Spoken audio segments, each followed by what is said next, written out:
জয় গুরু।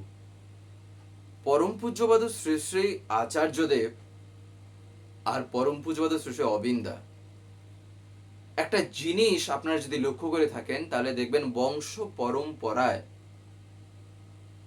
শ্রী শ্রী ঠাকুর শ্রী শ্রী বড়দা সম্বন্ধে যেমন বলেছিলেন, শ্রী শ্রী বড়দা শ্রী শ্রী দাদার সম্বন্ধে যেমন বলেছিলেন, শ্রী শ্রী দাদাও কিন্তু শ্রী শ্রী আচার্যদেবের সম্বন্ধে বেশ কিছু কিছু কথা কিন্তু তিনি আমাদের জন্য দয়া করে তিনি বলে দিয়েছেন যে বাস্তবে তিনি কে।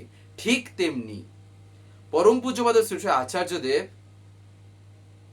পরম পূজ্যপাদ শ্রী শ্রী অবিন্দাকে নিয়ে এমন একটা কথা বললেন যা শুনলে আমাদের মন না একেবারে এমন হয়ে উঠবে, তখন মনে হবে জীবনে এমন কি করেছিলাম যে তার দয়ায়, তিনি দয়া করে এমন কি আমার দ্বারা করা করে নিয়েছিলেন যে তার দয়ায় তার সঙ্গ, তার দর্শন অন্তত আমরা করতে পারছি।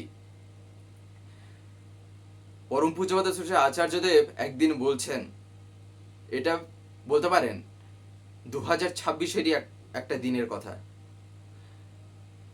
আচার্যদেব বলছেন যে পরম পূজ্যপাদ শ্রী শ্রী অবিন্দার কথাই তিনি বলছেন, যে অবিনের পাল্লায় একবার পড়েছে, অবিন যাকে একবার টেনে নিয়েছে, তার জীবনে আর কোনো চিন্তা নেই।